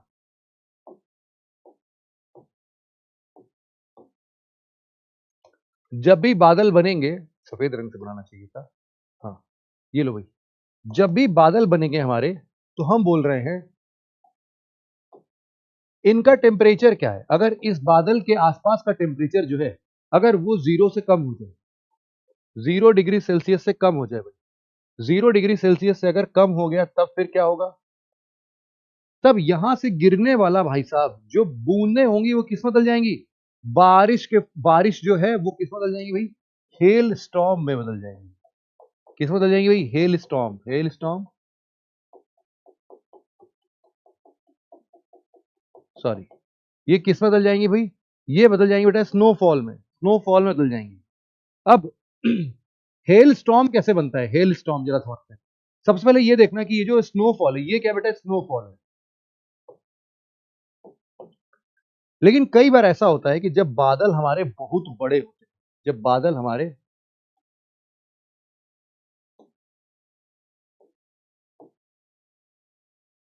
कुछ कभी कभी आप लोग पढ़ोगे कि ये भी एक बादल का शेप होता है। इस बादल को हम लोग बोलते हैं बेटा क्यूमुलो निम्बस क्लाउड। अभी आगे पढ़ेंगे हम लोग, क्यूमुलो निम्बस क्लाउड पढ़ेंगे। तो इसमें होता क्या है ना कि यहां से अपड्राफ्ट होता है, यहां से हवाएं जो है ना बेटा वो ऊपर की दिशा में आती हैं, और ऊपर की दिशा में आने के बाद यहां पर हम देखते हैं क्या, यहां पर हम लोग देखेंगे कि ये डिस्ट्रीब्यूट हो जाती हैं, यहां पर ये डिस्ट्रीब्यूट हो जाती हैं। तो ये डिस्ट्रीब्यूट होती हैं हवाएं वो तो ठीक है, लेकिन जो जो यहां पर है टेम्परेचर तो ऊपर जाते जाते कम होता ही है। तो हम बोलते हैं कि जैसे ही ये यहां से एक बूंद जो है वो नीचे गिरती रहती है, तब से ये जो है ना हवाएं जो इतनी तेज अपड्राफ्ट होती हैं, इनको क्या बोलते हैं हम लोग, इनको हम लोग बोलते हैं अपड्राफ्ट। ये इसको कहेंगे अरे कहाँ नीचे जा रहे हो, कहाँ कहाँ कहाँ, चलो चलो चलो ऊपर चलो मेरे साथ, चलो मेरे साथ, ओ चलो चलो चलो, हो गया हो गया हो गया हो गया हो गया, हाँ भाई चलो ये आ गया, ऊपर आ गया। ऊपर आने के साथ साथ इसको फिर से ठंडा कर दिया, ठंडा कर दिया। तो इसका मतलब है कि अब इसका लेयर जो है, अब इसका लेयर जो है भाई साहब, अब वो पहले की तुलना में फिर से थोड़ा सा और बड़ा हो गया, थोड़ा सा और बड़ा हो गया, थोड़ा सा और बड़ा हो गया। फिर जब थोड़ा बड़ा हुआ तो ये तो छोटेपन पे ही नीचे गिर रहा था, बड़ा हुआ फिर नीचे आने की कोशिश किया कि अब तो इतना भारी हो गया, अब तो जाने दो नीचे। नीचे गिर रहा था गिर रहा था गिर रहा था, सबसे फिर अब डराता है, अरे चलो चलो चलो चलो चलो हमारे साथ, कहाँ जा रहे हो कहाँ जा रहे हो, चलो चलो फिर ऊपर चलो। भाई साहब ये और बड़ा हो गया, ये और बड़ा हो गया। तो ये कई बार इतने बड़े हो जाते हैं, इतने बड़े हो जाते हैं, इतना तेज अपड्राफ्ट चलता है यहाँ पर कि इतने बड़े बड़े बर्फ के पत्थर, और हर बार लेयर बाय लेयर जब इस पर बर्फ के परत चढ़ते जाते हैं, तो ये अब स्नोफॉल जैसा भुरभुरा नहीं रहेगा कि तुम्हारे ऊपर ये गिरा एकदम हल्के से आके तुमको लगा स्नोफॉल।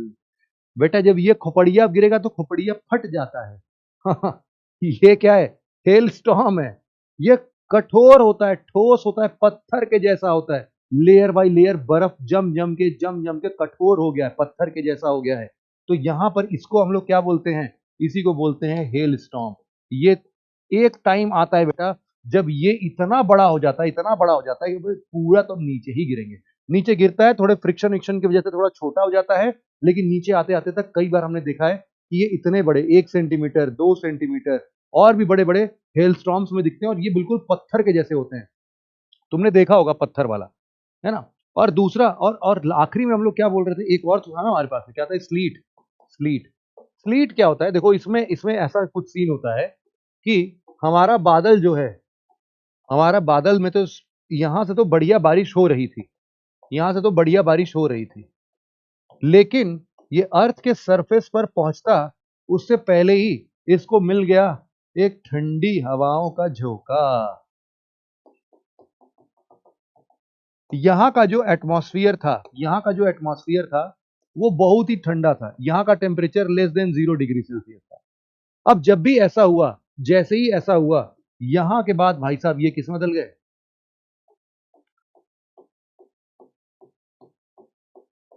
स्लीट में बदल गए। ये क्या हो गया, ये स्लीट बन गया। तो समझे क्या हो रहा है, एटमॉस्फेयर में बारिश ही हो रही है, बारिश ही हो रही है, लेकिन यहां पर ये क्या होते हैं, these are the small pellets of ice, small pellets of ice. ये भी ठोस ही होते हैं, लेकिन भाई साहब ये इसमें रेन ड्रॉप्स, यहां पर हम बोलते हैं, मतलब ऐसा लगता है कि बहुत बड़े बड़े बूंदा बूंदा बूंदा बांदी हम लोग बोलते हैं, ऐसा बोलते नहीं है कि बूंदा बांदी होने लगा भाई साहब। बूंदा बांदी का मतलब क्या, बड़े बूंदे गिरने लगी। अरे वो बड़े बूंदे नहीं होती हैं, वो बेसिकली स्लीट होता है। मतलब हम लोग बोलते हैं कि स्लीट क्या है, small pellets of ice and not the and not the bigger big and not बिगर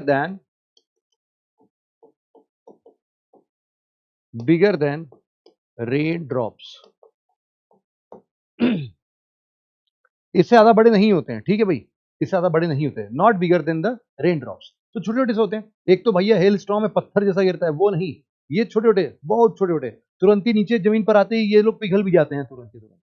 और यहां पर हमसे कोई अगर पूछ ले कि भाई साहब एक बात बताओ, यहां पर ये बताओ कि ये प्रेसिपिटेशन के क्या टाइप्स होते हैं क्या अलग अलग, हमने कहा बिल्कुल होते हैं भाई, टाइप्स ऑफ प्रेसिपिटेशन होते ही हैं। जैसे कि किसी ने पूछा कैसे होते हैं भाई, तो हमने बताया देखो, दो चीजों तो तुम ऑलरेडी पढ़ चुके हो, दो चीज तो तुम ऑलरेडी पढ़ चुके हो। कौन कौन सा पढ़ चुके हो बेटा, एक तो तुम पढ़ चुके हो क्या, कन्वेंशनल रेनफॉल, कन्वेंशनल रेनफॉल।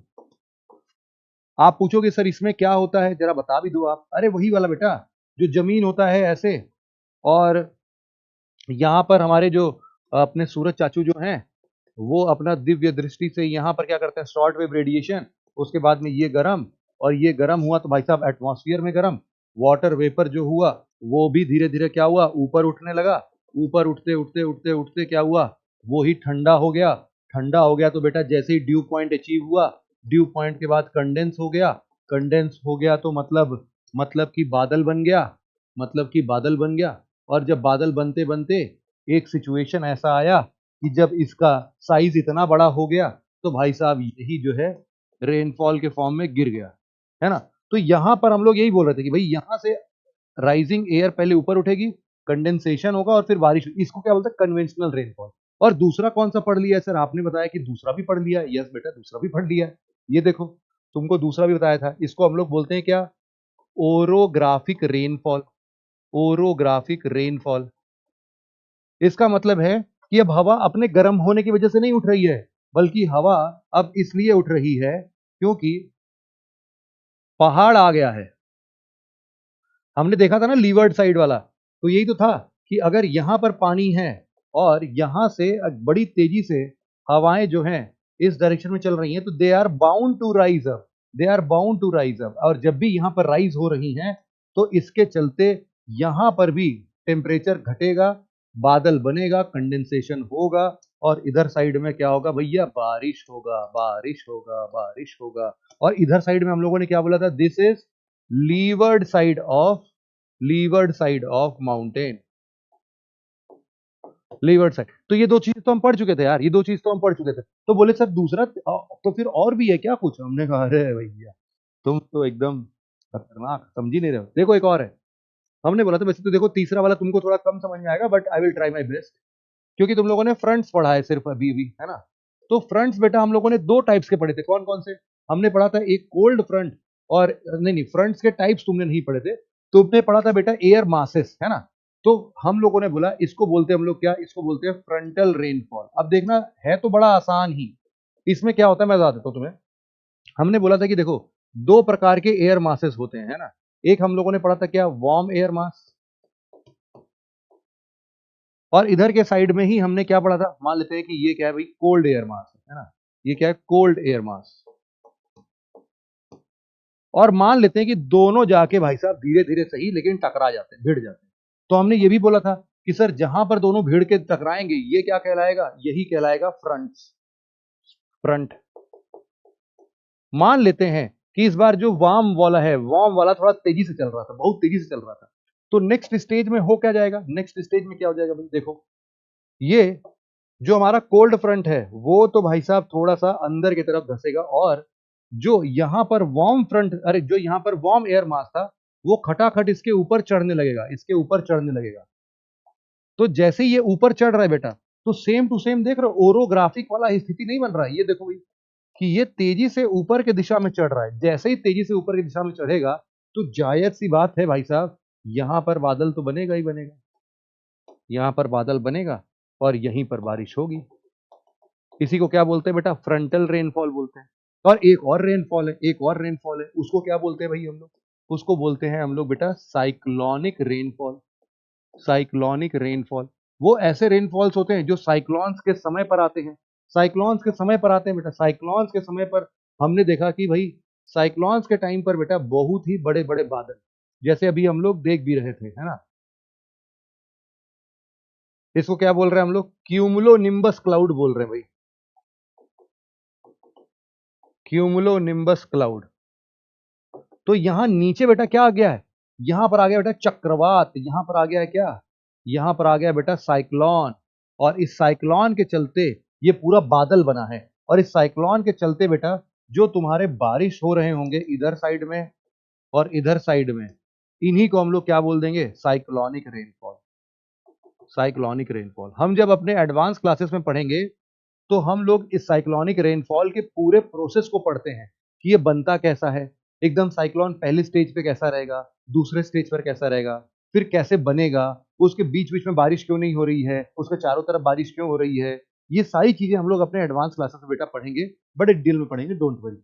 तो एक तो ये हो गया भाई। अब हमारे पास जो आज का आखिरी टॉपिक बचता है बेटा वो और कुछ नहीं है, बल्कि वो है हमारा क्या, हमारा प्यारा क्लाउड।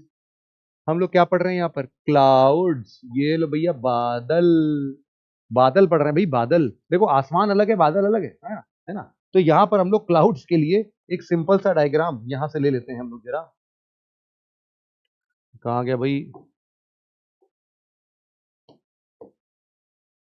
यहाँ पर लेते हैं हम लोग क्लाउड्स टाइप्स। खुल जा सिम सिम, अरे गूगल सर्च ही नहीं खुल रहा है, ऐसा क्या हो गया भाई, दोबारा लिख देते हैं, गुस्सा हो गया लग रहा है। क्लाउड्स टाइप्स, ओ सच में गुस्सा हो गया है लग रहा है। क्लाउड्स का टाइप्स, एक मिनट रुकिएगा बस, आ गया आ गया आ गया भैया आ गया।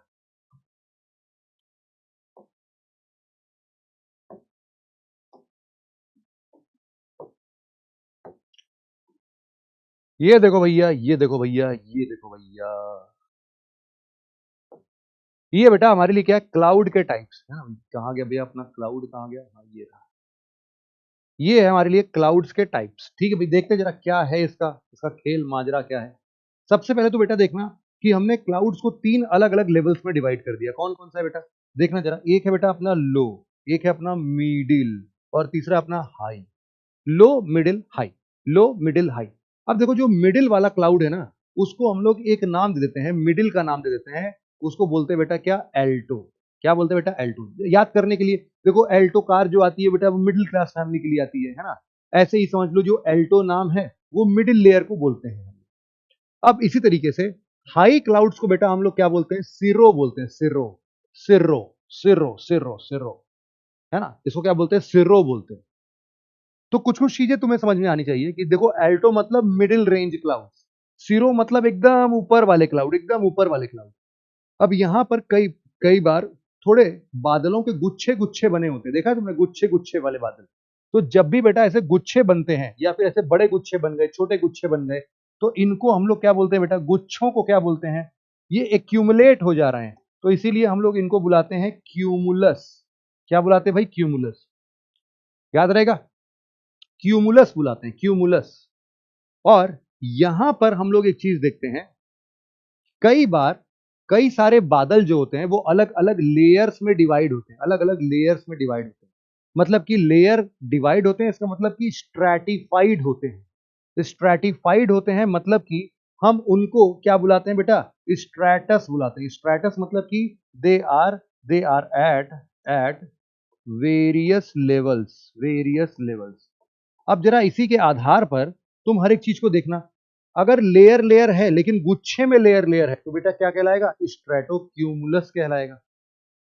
सिर्फ बड़ा बादल है तो क्यूमुलस कहला ही रहा है। ये जब भी बादल ऊपर की दिशा में जाता है बेटा, अपने आप ही छोटे छोटे टुकड़ों में टूट जाता है। ये होता है ऐसा।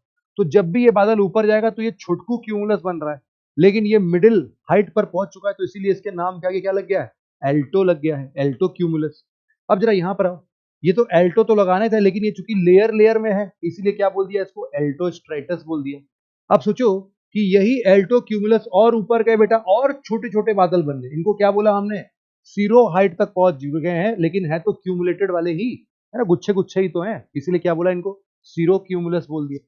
और इस लेयर पे, इस लेयर पर भी अगर ये पहले मोटे लेयर थे, फिर थोड़े पतले और लंबे हुए, फिर और पतले और लंबे हो गए, तो हमने बोला इनको सीरो तो हाइट का नाम है, और स्ट्रैटिफाइड है इसलिए सीरो स्ट्रेटस।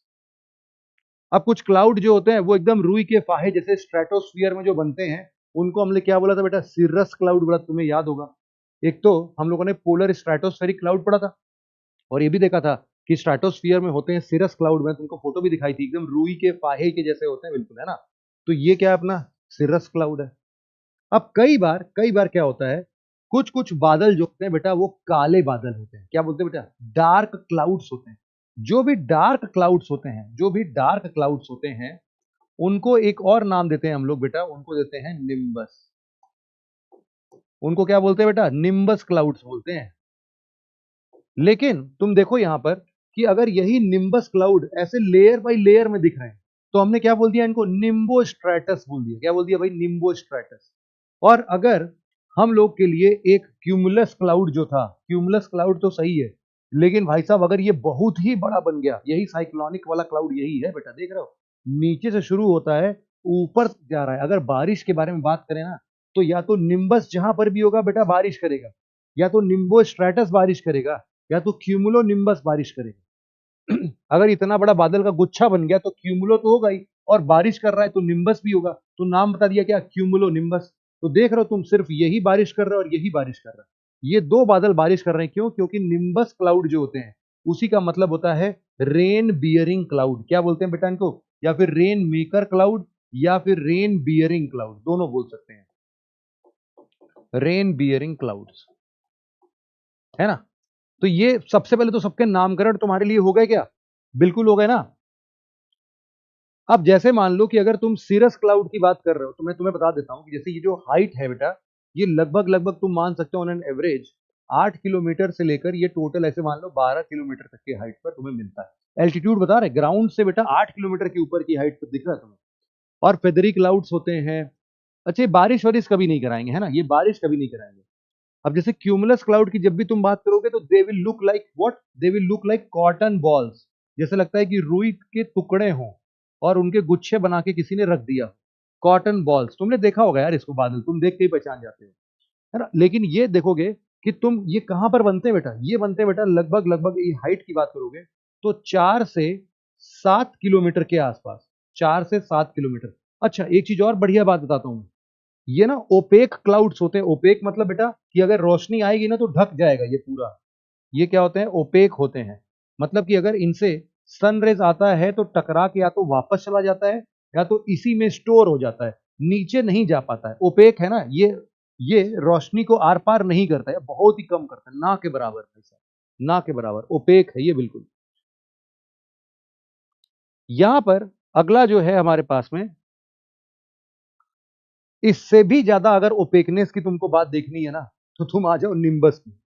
निम्बस क्लाउड का ओपेकनेस सबसे ज्यादा होता है। क्योंकि ये हल्के से डार्क कलर्ड होते हैं, है ना।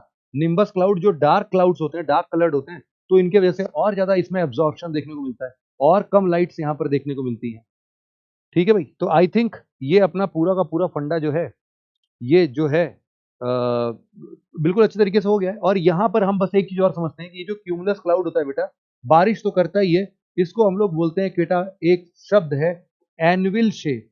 एनविल शेप, तुम अगर मैकेनिकल इंजीनियर होगे तो तुम्हारे वर्कशॉप में एनविल रखा होता है। अरे वो एक ऐसा स्ट्रक्चर होता है बेटा, उसी पर ना रख के हथौड़े से मारते हैं वो लोग एनविल पर। कि अच्छा अच्छा कोई भी शेप देना होता है, कुछ भी करना होता है, तो एनविल पर रख के मारते हैं हथौड़ा। उसका आकार प्रकार कुछ ऐसे ही होता है। तो इसी को हम लोग क्या बोल रहे हैं भाई, एनविल शेप बोलते हैं। हैवी रेनफॉल कराता है, बहुत खतरनाक। तो फिर बस यही था आज के इस लेक्चर में। आई होप कि आपको मजा ही आ गया होगा इन सभी चीजों को देखते समझते पढ़ते हुए। और हम लोग बड़े शानदार तरीके से इस चैप्टर को भी अब आज के टाइम पर वाइंड अप कर चुके हैं। अगले चैप्टर में हम बेटा एक बार फिर से मिलेंगे और एक नए चैप्टर के साथ एक नई शुरुआत करेंगे। आशा करता हूं कि आपको चीजें समझ में आ रही होगी। और नीचे कमेंट सेक्शन में बेटा क्या लिखना है, ये क्या मुझे बताना पड़ेगा क्या? नहीं, बिल्कुल भी नहीं। तो ठीक है भाई, आपके कमेंट्स का मुझे रहेगा बेसब्री से इंतजार। मैं सारे कमेंट्स पढ़ता हूँ बेटा। कुछ बच्चे हैं जो कि रेगुलरली डे 1 से मुझे कमेंट कर रहे हैं और वो लिखते भी हैं कि स्ट्रीक ये चल रहा है, लेक्चर ऑफ नंबर ये चल रहा है, लगातार पढ़ रहे हैं वो लोग। भाई साहब salute to them, salute to them भाई साहब, सॉल्यूट टू देम। कोई दिक्कत नहीं है। तो हम लोग ऐसे ही बाकियों को भी थोड़ा सा ऐसे मोटिवेट करो, भाई तुम लोग क्यों नहीं पढ़ते हो, सब लोग पढ़ो भाई साहब। ठीक है, तो मिलते हैं हम लोग ऐसे ही अगले अगले अगले दिन अगले चैप्टर के साथ। तब तक के लिए आप सभी से मैं अलविदा लेना चाहूंगा। Thank you very much for listening it very patiently friends. Have a nice day, take care, bye bye, जय हिंद।